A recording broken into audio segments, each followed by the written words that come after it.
je m'appelle Yuri Yardanov, je suis médecin aux urgences de l'hôpital Saint-Antoine à Paris. C'est loin, c'est bien, hein, mais c'est loin.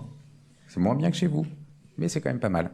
Et je suis là pour vous parler de l'IPA aux urgences, donc l'infirmier en pratique avancée, qui n'est pas uniquement une bière, mais qui est un nouveau professionnel dans le champ de l'urgence, dans notre champ à tous ici. Et on m'a demandé spécifiquement de parler de la formation.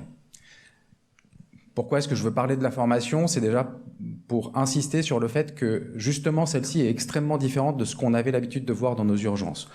Classiquement, la formation des infirmiers, des professionnels non médicaux au sein des urgences, c'est l'IFSI, donc ce n'est pas l'université, en tout cas ce n'était pas l'université, ou c'est des formations in-house dans le service.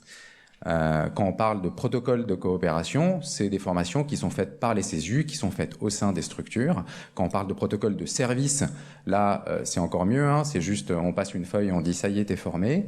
Là, on parle d'un autre métier, de quelque chose pour lequel la formation est totalement différente et est beaucoup plus longue. Quand on parle des protocoles de coopération, je ne sais pas si vous avez déjà déployé des protocoles de coopération dans vos services, mais nous, on a un protocole de coopération électrocardiogramme à l'accueil par les aides-soignants, c'est 2 heures de formation. Forcément, le niveau de complexité est tout autre qu'une formation complètement nouvelle pour faire IPA, mais on a des protocoles de coopération pour les IDE, où là, c'est plusieurs heures. Mais encore une fois, pour le sujet IPA, là, on est dans un tout autre niveau de formation. On parle de 2 ans de formation à l'université, avec un tronc commun et après des mentions spécifiques sur lesquelles je vais revenir. Certaines des précisions que vous allez voir sur les slides sont les conditions que nous fixons, que je fixe sur mon université, pour être étudiant IPA mention urgence au sein de Sorbonne Université, il faut avoir exercé 3 ans au sein d'une structure de médecine d'urgence. Ça fait partie de nos conditions. Ce n'est pas le réglementaire, on peut nous l'opposer si on va au TA, probablement qu'on perd. Mais ça fait partie des choses qu'on aime voir chez les candidats qui se présentent chez nous. On parle d'un métier qui est nouveau, de nouveaux professionnels qui doivent trouver progressivement leur place au sein de nos structures, mais c'est pas un métier qui, encore une fois, est formé sur un coin de table en papotant. On parle de quelqu'un qui va avoir un niveau Bac+5. Et des niveaux Bac+5, il y a d'autres formations qui ont des niveaux Bac+5 et qu'on va aborder de manière un peu plus sérieuse que certains de nos collègues l'ont fait quand on parlait du sujet des IPA. Parce que, gardons à l'esprit que l'IPA est un infirmier qui va faire de la clinique, qui va être capable de prendre en charge des situations complexes et de prendre des décisions cliniques. On dit prendre des décisions cliniques pour pas dire décider suite à un diagnostic, parce que bien évidemment, il n'y a que les docteurs qui font des diagnostics. Mais en vrai, bien évidemment, ils vont faire des diagnostics, ils vont initier des prises en charge et des prises en charge qui sont pour certaines complexes ou avec un certain niveau et un certain degré de complexité. Quand je parle de formation à l'université, c'est-à-dire que ça s'intègre dans le cadre du processus LMD. Donc on est sur un diplôme de niveau master. Encore une fois, le niveau master, c'est le niveau avant le doctorat. On forme des gens sérieux, c'est pas une blague. C'est pas des comiques qui sortent de la formation IPA, encore une fois, même si certains sont extrêmement drôles. Factuellement, on ne forme pas des comiques.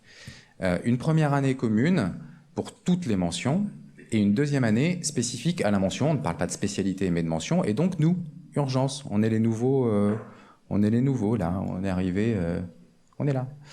On est arrivé après 5 autres mentions, mais les modalités de la formation sont les mêmes. Le choix de cette mention se fait en deuxième année. Première année commune, deuxième année, on choisit la mention. Et au sein de cette mention, il y a plein d'UE, des unités d'enseignement, et les plus spécifiques qui nous intéressent le plus, c'est 2 UE cliniques, où là on va apprendre ce qu'on fait auprès du malade. Là on parle de l'UE base fondamentale, là on est sur de l'anatomie, l'anatomopathologie, la physiologie, et la suite logique de ça, c'est toute la partie clinique. C'est donc l'UE clinique qui est le gros morceau. Ça, c'est les horaires et les volumes horaires et les crédits, encore une fois, chez moi à l'université. C'est là où on va apprendre qu'est-ce qu'on fait auprès du malade, comment est-ce qu'on raisonne en termes d'hypothèse diagnostique et quels sont les mécanismes qu'on va déployer une fois qu'on a émis l'hypothèse diagnostique.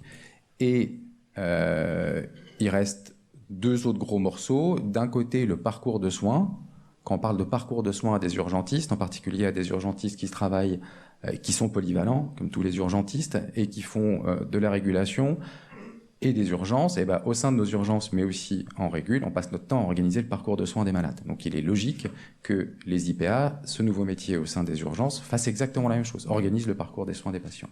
Et il se trouve que c'est une de leurs spécificités. Comme quoi, ils étaient vraiment destinés à travailler aux urgences. Ben là, on a eu une UE pour ça. Et enfin, le dernier point, et qui là est vraiment spécifique à la mention urgence, ils ont des stages.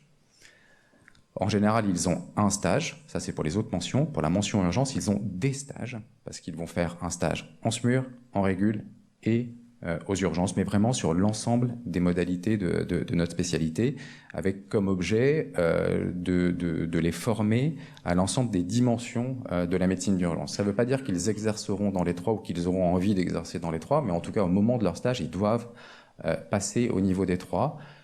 Et le dernier module de formation, parce que ça reste un diplôme niveau master, parce que ça reste l'université, la dernière brique, c'est le mémoire.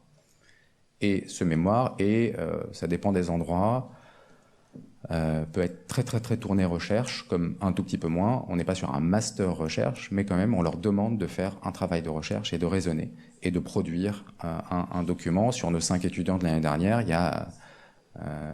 encore une fois, Sorbonne Université, il y a probablement 2 des travaux de mémoire dont on va faire un article qui vont être publiés dans une revue académique. Donc on essaie de les pousser aussi à faire ça. Ça demande beaucoup de travail, mais c'est aussi notre objectif. Je vais bientôt passer la parole à Kevin qui va vous raconter à quoi ça ressemble la vraie vie d'un IPA. Je voulais juste faire un petit rappel sur où travaillent les IPA au sein de nos structures, où peuvent travailler les IPA au sein de nos structures. Quand on a réfléchi cette fonction, ce nouveau métier, on a pensé en termes de compétences et non en termes de circuits extrêmement identifiés. Quand on forme un docteur, pour le coup, même si j'aime pas beaucoup la comparaison systématique avec les docteurs, mais là c'est pour vous parler, quand on forme un docteur, on dit pas on va former un docteur et il aura le droit de prendre en charge ce malade-là dans ce coin-là et de telle heure à telle heure. On lui donne un set de compétences qu'il va déployer là où il veut. Et ben c'est exactement la même chose pour les IPA urgences.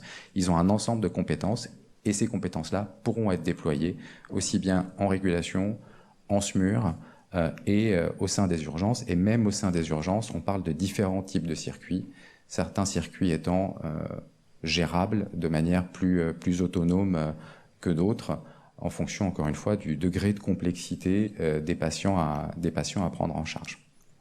Donc tout ça pour dire que la formation, c'est 2 ans, pardon. Oh, bientôt 3 peut-être. C'est 2 ans, c'est à l'université.